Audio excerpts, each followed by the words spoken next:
ဒီမှာစကန်ပြရရနော်ကိုတို့ဒီမှာဒီမှာ emotional home စကန်ပြမယ်လားစကန်ရုံနဲ့လာခဲ့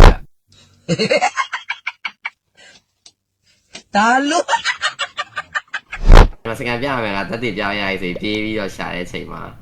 ကြာတော့အကောင်တိတ်နေပြီsorry ဗျာအိပ်ကျော်ပါလို့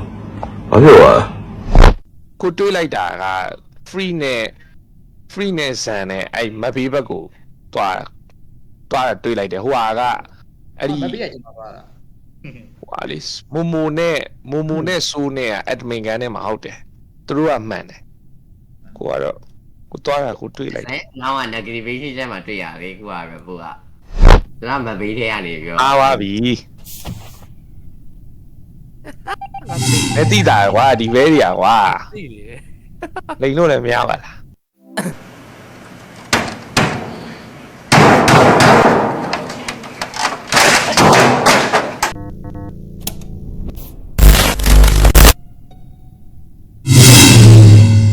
ကိုစိုးလောက်သွားပြီ